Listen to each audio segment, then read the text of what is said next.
एक ऐसी घटना को कल क्लोजर मिला है बाटला हाउस कांड में, जिसने देश की राजनीति को पिछले 22 वर्षों से बहुत प्रभावित किया है। Yesterday's conviction in the Batla House encounter is a triumph of India's judicial process, a validation of the courage shown by the Delhi police officials in containing terrorism, and a closure to the rampant vote bank politics which happened in the last 12 years. और आज मैं आपके सामने वही विस्तार से रखूंगा कि देश की सुरक्षा और आतंकवाद की लड़ाई के मामले में भी किस तरह से कांग्रेस पार्टी और बाकी विपक्षी पार्टियां आतंकवादियों के पक्ष में खड़ी हो गईं और दिल्ली के अंतर्गत एक भीषण आतंकवादी हमला हुआ था, उसमें पूरे पुलिस के हिम्मत को तोड़ने की कोशिश की गई। आपको मालूम है 13 सितंबर 2008 को दिल्ली में सिलसिलेवार धमाके हुए थे। ग्रेटर कैलाश में हुए थे, डिफेंस कॉलोनी में हुए थे, शायद कनॉट प्लेस में हुए थे, कई जगहों पर हुए थे। इसमें 39 लोग मारे गए और 159 घायल हुए। It was a deadly terrorist attack. स्वाभाविक है, भारत की राजधानी दिल्ली है, 30 लोग मारे गए, 159 घायल हुए।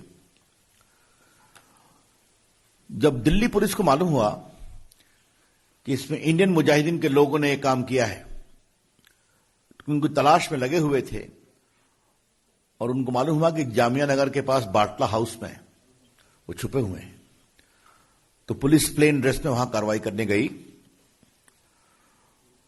और 2 आतंकवादी मारे गए, 2 भाग गए और एक बहादुर पुलिस के इंस्पेक्टर, दिल्ली पुलिस के मोहन चंद शर्मा, उनकी गोलियों से मारे गए और 2 पुलिस वाले घायल हुए गंभीर रूप से, बलवंत और राजवीर सिंह।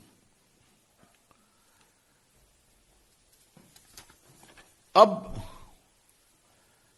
कोर्ट ने क्या माना है कल के फैसले में, जिसमें उन्होंने आरिज खान को दोषी पाया है कि भारत की एकता और अखंडता पर हमला था, यह आतंकवाद की घटना थी और लगभग 100 गवाहों की गवाही और इलेक्ट्रॉनिक एविडेंस के आधार पर उन्होंने पूरे इस घटना को सही पाया है। इलेक्ट्रॉनिक एविडेंस में वॉइस सैंपल है, बाकी जो डिजिटल रिकॉर्ड्स होते हैं वो सब है, उसके विस्तार से मैं जाना नहीं चाहूंगा। मैं आपको जरा बताना चाहता हूं कि ये आरिज खान साहब कौन थे। आरिज खान उर्फ जुनैद, ये बाटला हाउस इनकाउंटर के अलावे 2007 में यूपी के लखनऊ कोर्ट ब्लास्ट, फैजाबाद और वाराणसी ब्लास्ट में भी शामिल था। साल 2008 में दिल्ली, जयपुर, अहमदाबाद और यूपी की अदालतों में जो धमाके हुए थे, उसके मुख्य साजिशकर्ता का नाम आरिज था। इन सभी धमाकों में 165 लोगों की जानें गई और 535 लोग घायल हुए। In fact, I can very safely say that Ariz Khan was a serial terrorist and a killer. Delhi में 30 लोग और बाकी जगह 165 लोग और उसके इंडियन मुजाहिदीन संबंध थे। और आपको मुझे बताते हुए कभी पीड़ा होती है कि इसको 2018 में नेपाल से पकड़ा गया, तब यह ट्रायल हो सका। एक शाहजादा को पहले 2013 में ही सजा मिली थी और इसको पकड़ा तभी गया सघनता से जब नरेंद्र मोदी की सरकार आ गई। ये इंपॉर्टेंट जानना है। अब हम इसको एक विषय इसलिए कहना जरूरी है कि उस समय मैं राज्यसभा में विपक्ष का उपनेता था अपनी पार्टी का, अरुण जी थे, बाकी लोग थे। मतलब मुझे आपसे कहने में कोई शंका नहीं है कि दिल्ली पुलिस के कई लोगों ने हम लोगों से परोक्ष संपर्क किया कि हमें बचाइए, हमें ही हमलावर बताने की मुहिम चल पड़ी है। हम देश की सुरक्षा के लिए क्या करें? आपने सलमान खुर्शीद का वक्तव्य सुना होगा कि सोनिया गांधी को मालूम हुई इस हमले के बारे में और 2 लोग आतंकवादी मारे गए तो आंखों में आंसू उनके आए थे। ये पब्लिक स्टेटमेंट है, रिकॉर्ड पर है, आज के अखबारों ने कहा है। उस समय पार्टी का मुख्य प्रवक्ता भी था स्वनाम धन दिग्विजय सिंह, तो आजमगढ़ चले गए और उनका एक पब्लिक स्टेटमेंट था कि गोली तो यहां पर लगी है सर के ऊपर, तो वो हमला कहां से करेंगे? मैंने पूरे इस घटना को एक प्रकार से जबरदस्त संदेह में डालने की कोशिश की गई। There was a conscious, deliberate and consistent attempt to cast serious doubt over the authenticity of this Batla House incident, designed to weaken the morale of the Delhi police and give clear support to terrorists and their design. Why? For pure vote bank politics. सिर्फ vote bank politics के लिए किया जा रहा था।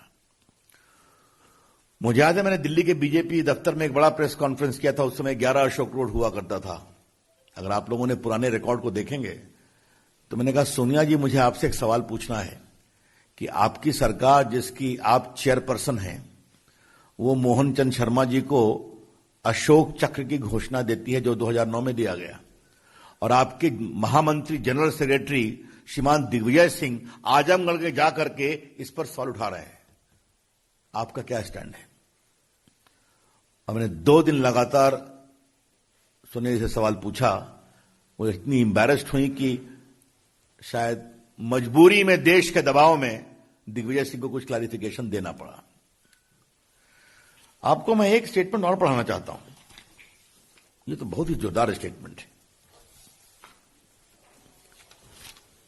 अक्टूबर 17, 2008 या कहिए अक्टूबर 18 होगा। ये एक्सप्रेस न्यूज सर्विस की रिपोर्ट है। मैं इसको खाली 2 लाइन पढ़ूंगा और आप सुने। On Friday, Samajwadi leader Amar Singh and Trinamool Congress chief Mamata Banerjee shared a platform in Jamia Nagar demanding a judicial probe into Batla House encounter. That was a fake encounter, and if I am proved wrong, I will stop practicing politics. I demand a judicial inquiry, Mamta asserted amid cheers from the audience. Mamata Banerjee जी 2013 में शाहजादे को जो accused थे उनको आजीवन कारावास हुआ, और जो मुख्य अभियुक्त थे उनको आज आरिफ खान जुनैद को सजा हो गई। 15 को वो कितनी सजा होगी बताएंगे। ममता जी, आपका क्या कहना है? क्योंकि आपने पब्लिक स्टेटमेंट में दिखा रहा हूं कि मैं पॉलिटिक्स छोड़ दूंगी। उनका अक्टूबर 18, 2008 का स्टेटमेंट एक्सप्रेस न्यूज सर्विस का रिकॉर्ड पर आप देख लें। सलमान खुर्शीद जी, आपको क्या कहना है? अभी आपके आंसू निकल रहे हैं या सोनिया जी के निकल रहे हैं कि नहीं? आरिफ खान की सजा हो गई तो? और दिग्विजय सिंह जी, आपको क्या कहना है? यह बहुत ही गंभीर सवाल है। बाटला हाउस कांड को Samajwadi party, BSP, Congress party, left parties, Mamata ji, इन सबों ने नेशनल इश्यू बनाया था। यूपी के चुनाव में इश्यू बनाया था। और बाकी ममता जी ने क्या कहा मैंने आपको पढ़ दिया है। क्या मतलब है इसका? क्या वोट के लिए आतंकवाद के खिलाफ लड़ाई को इस तरह से कमजोर किया जाएगा? आपको एक विषय और जानना चाहिए।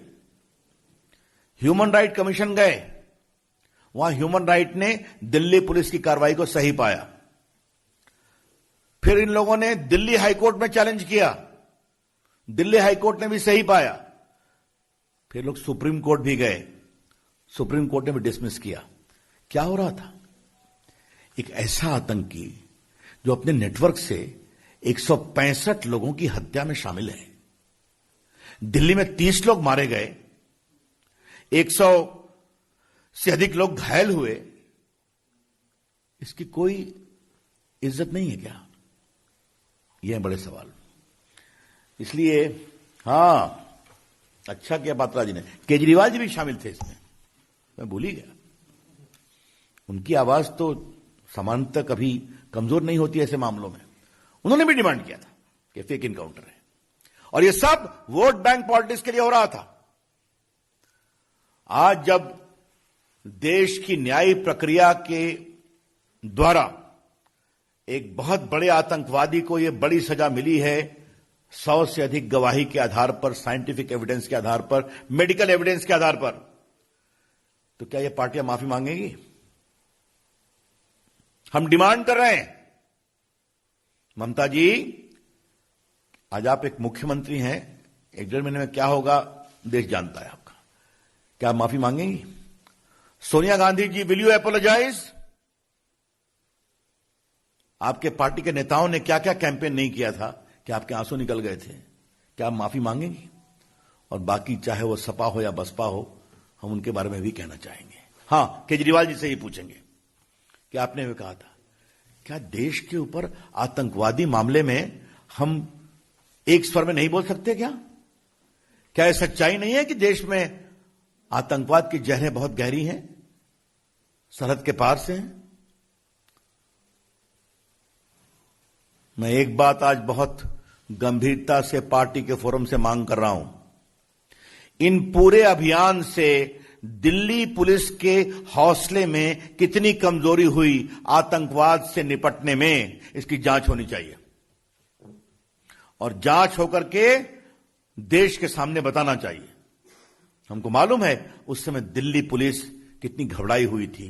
ऐसा लगा कि दिल्ली पुलिस को एकदम मर्डर के रूप में दिखाने में, फेक इनकाउंटर के रूप में दिखाने में एक कैंपेन चल पड़ा था।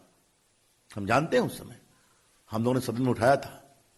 The BJP demands today that a proper inquiry be made, that because of this sustained campaign by vested political interest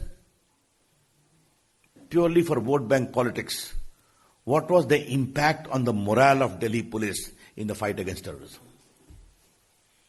कि अगर दिल्ली पुलिस का एक बहादुर इंस्पेक्टर मोहन चंद शर्मा मारा जाए, जिसको अशोक चक्र मनमोहन सिंह और सोनिया जी की सरकार ने दिया, उनके नेता पूरी दिल्ली पुलिस के खिलाफ हाथ धोकर पड़ गए, इससे बड़े शर्म की बात कोई हो सकती है क्या? इसलिए आज हमें लगा कि जब निर्णय हो गया है कोर्ट का, तो हम ये डिमांड करेंगे कि ये इंक्वायरी होकर देश के सामने उसको बताया जाना चाहिए।